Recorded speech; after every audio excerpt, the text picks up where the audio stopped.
ज्योतिष की दुनिया में आपका स्वागत है।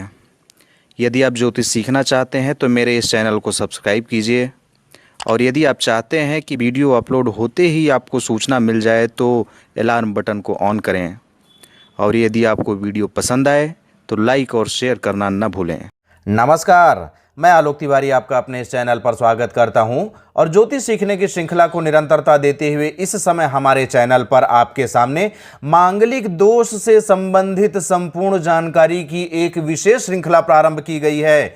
यह श्रृंखला लगभग 10 से 12 वीडियो बनेगा और आज का यह वीडियो दूसरा वीडियो है। तो आइए देखते हैं कि आज हम मांगलिक दोष से संबंधित किस टॉपिक को लेकर आपके सामने प्रस्तुत हुए हैं। प्रस्तुत है आज के वीडियो में चर्चा का विषय प्रबलता के अनुसार मांगलिक दोष।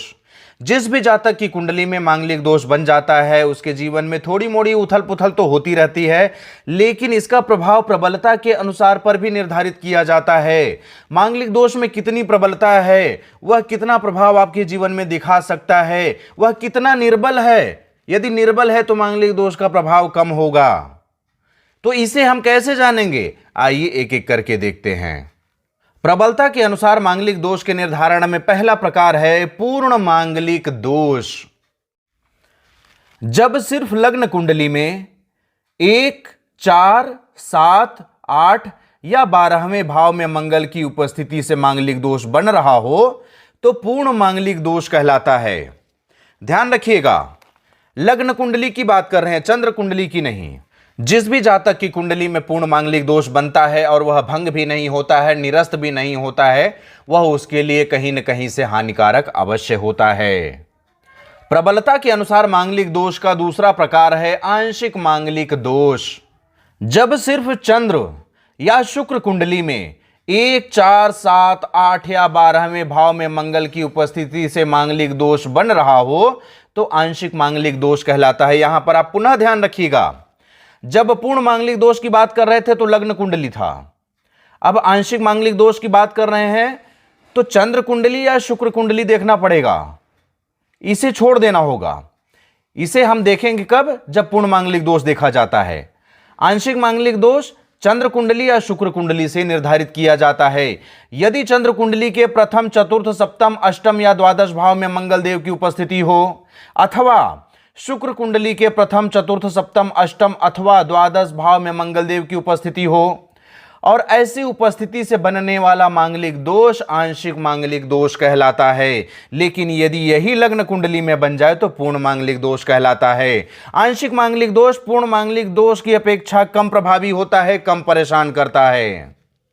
प्रबलता के अनुसार मांगलिक दोष के तीसरे प्रकार में है डबल मांगलिक दोष।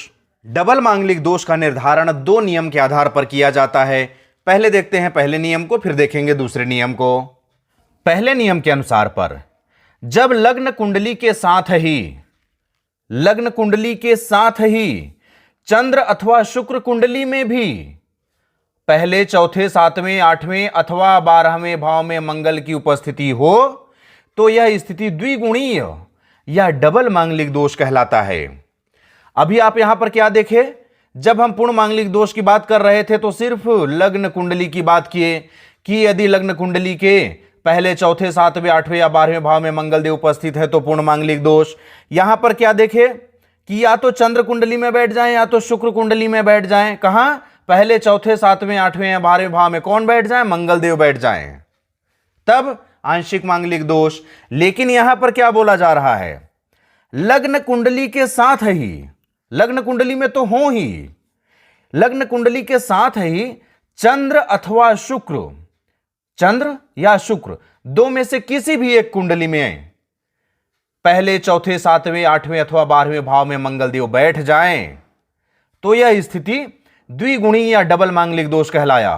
कैसे, एक लग्न कुंडली में भी बन गया, एक चंद्र अथवा शुक्र, चंद्र अथवा शुक्र 2 में से किसी एक कुंडली में बन गया। एक यहां से बना, एक यहां से बना, तो 2 बार बना। 2 बार बनने के कारण द्विगुणी या डबल मांगलिक दोष कहलाया। आइए अब द्वितीय नियम को समझते हैं। द्वितीय नियम थोड़ा सा जटिल समझ में आता है, इसे आप बड़े गौर से सुनिएगा, बड़े गौर से समझिएगा।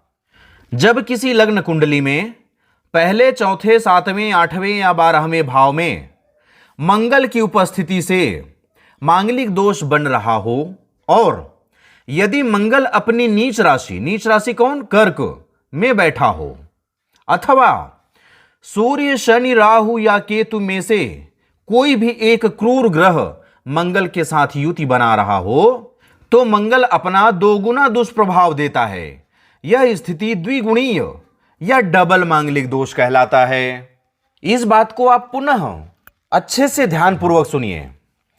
पहली बात क्या कही जा रही है, जब किसी लग्न कुंडली में पहले, चौथे, सातवें, आठवें या 12वें भाव में मंगल देव की उपस्थिति से मांगलिक दोष बन रहा हो। जब आप किसी कुंडली को देख रहे हैं तो सबसे पहले यह देखिए कि मांगलिक दोष बन रहा है या नहीं बन रहा है। मांगलिक दोष कैसे बनेगा, जब मंगल देव पहले, चौथे, सातवें, आठवें या 12वें भाव में उपस्थित हो तब मांगलिक दोष बनेगा। तो पहली बात यह हो गई कि कुंडली में मांगलिक दोष बन रहा है।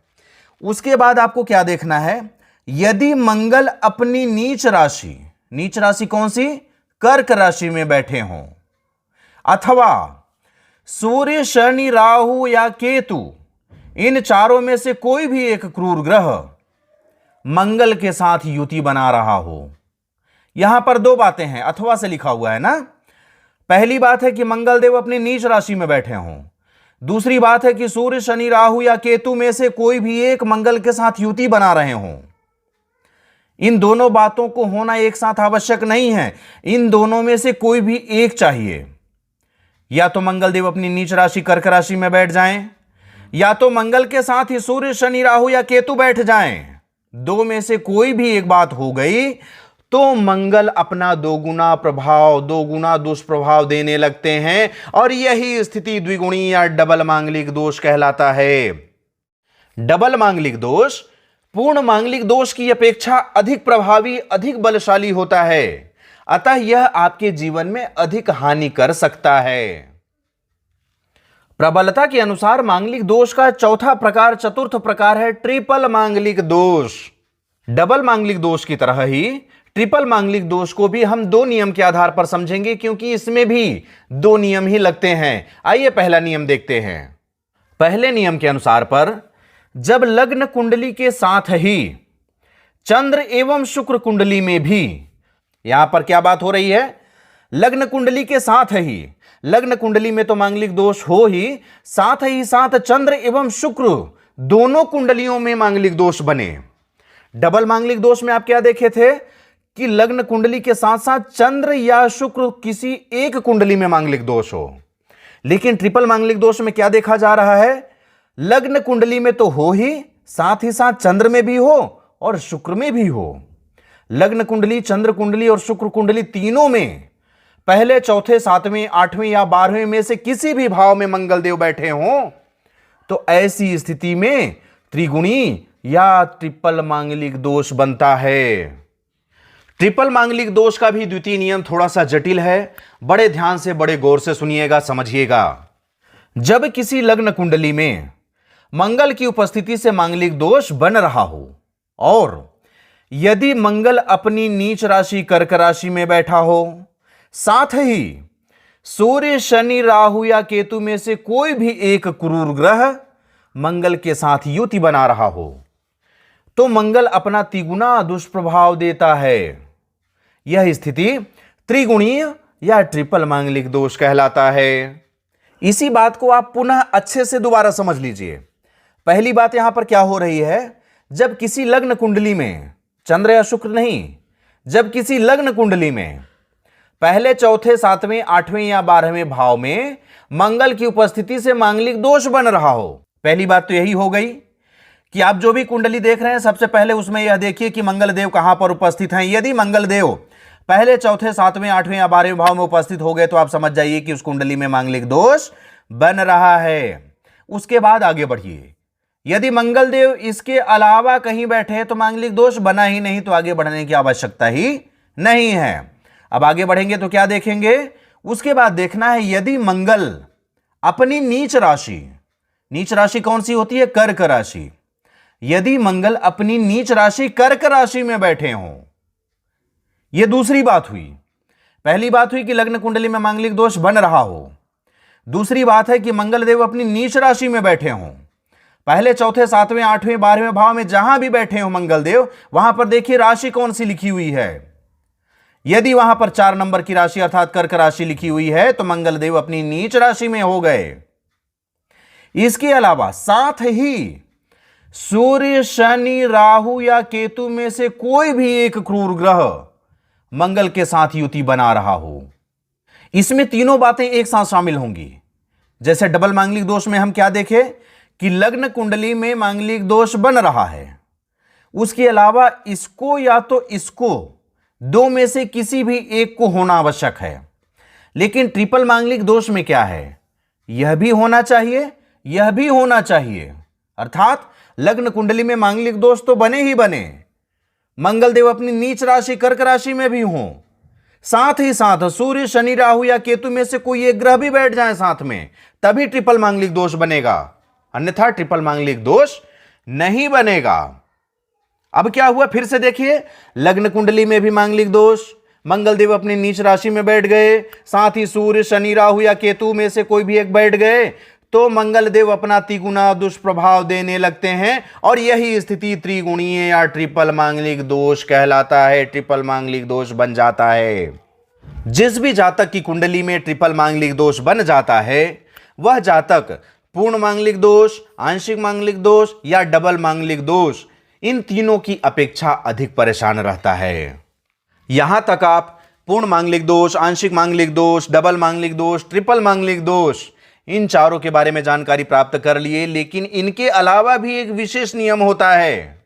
यह नियम भी बहुत ही महत्वपूर्ण है। आइए उस नियम को भी देख लेते हैं कि विशेष तौर से कौन सा नियम है जिसे भी हमें समझना, जिसे भी हमें जानना अत्यंत आवश्यक है। सबसे पहले आप इस पंक्ति को पढ़ लीजिए, उसके बाद इसे विस्तार से समझते हैं। जब किसी कुंडली में पहले, चौथे, सातवें, आठवें या 12वें भाव में मंगल की उपस्थिति से मांगलिक दोष बन रहा हो और यदि मंगल के साथ ही सूर्य, शनि, राहु या केतु में से जितने भी क्रूर ग्रह मंगल के साथ युति बना रहे हों, तो मंगल उतने ही गुना दुष्प्रभाव देता है। यह स्थिति द्विगुणीय, त्रिगुणीय या चतुर्गुणीय मांगलिक दोष कहलाता है।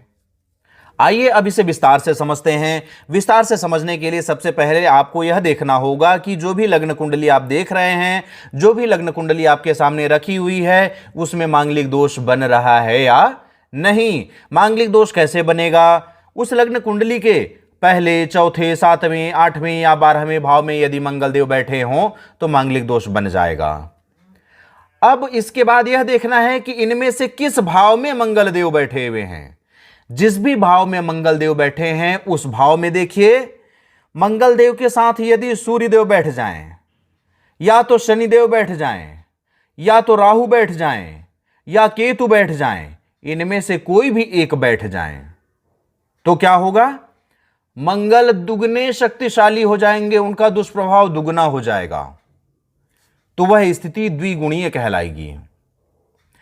यदि मंगल के साथ इनमें से कोई भी दो बैठ जाएं, मान लेते हैं सूर्य बैठ गए और शनि बैठ गए, तो मंगल के साथ ये दो लोग बैठ गए, अकेले ये थे ही, दो लोग और साथ में आ गए तो तिगुने प्रभाव से आ गए। तो तिगुने प्रभाव में आ जाने के कारण त्रिगुणीय मांगलिक दोष बन गया। अब सूर्यदेव भी मंगल के साथ बैठ गए, शनिदेव भी मंगल के साथ बैठ गए और राहु भी मंगल के साथ बैठ गए। अब 3 लोग उनके साथ बैठ गए। जब 3 लोग बैठ गए तो इनकी शक्ति तो थी ही, 3 लोग की और जुड़ गई तो 4 हो गए।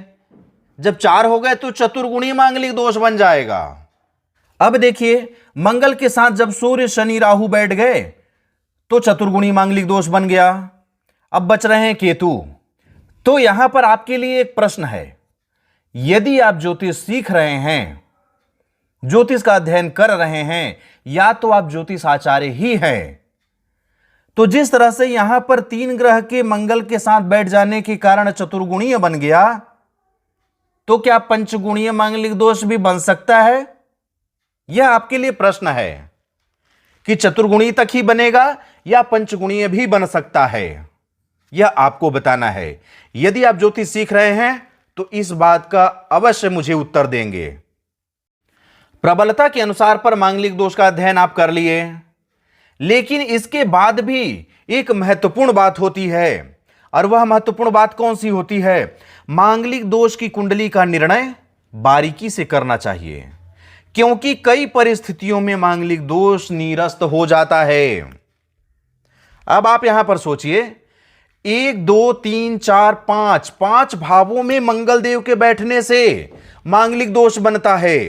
कुछ ग्रंथों में तो यह भी उल्लेखित कर दिया गया है कि मंगल देव दूसरे भाव में बैठे हों तो भी मांगलिक दोष बन जाएगा। तो 6 भाव हो गए।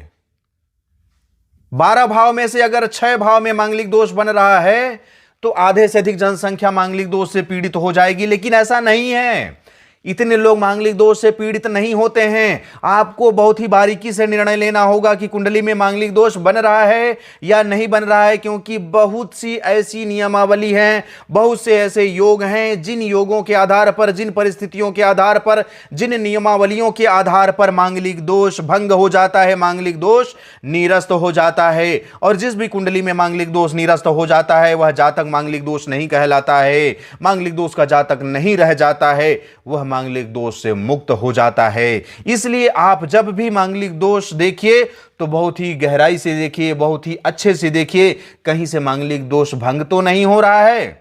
यदि भंग हो रहा है तो उस जातक के लिए बहुत ही अच्छी बात है। यहां तक वीडियो देखने के बाद मैं समझता हूं कि अब आपके मन में एक जिज्ञासा उत्पन्न हो गई होगी कि मांगलिक दोष भंग कैसे होता है, मांगलिक दोष निरस्त कैसे होता है, क्या नियमावली है, क्या योग है, किन परिस्थितियों में मांगलिक दोष भंग हो जाता है। चिंता मत कीजिए, इसके बाद आने वाले वीडियो में इन्हीं बातों पर चर्चा किया जाएगा, क्योंकि वीडियो लंबा हो जाएगा। यहीं तक इस वीडियो को मैं विराम देता हूं। अब मैं अपने चैनल के पुराने दर्शकों को बहुत बहुत धन्यवाद ज्ञापित करता हूं, और जो हमारे चैनल के नए दर्शक हैं, यदि आप हमारे चैनल का वीडियो पहली बार देख रहे हैं तो आपसे एक अनुरोध है कि आप हमारा चैनल सब्सक्राइब करके घंटी का बटन भी ऑन कर लीजिए, जिससे कि जब जब हमारे द्वारा वीडियो अपलोड किया जाए तो सबसे पहले सूचना आपको ही प्राप्त हो, आप वीडियो से वंचित ना हो सकें।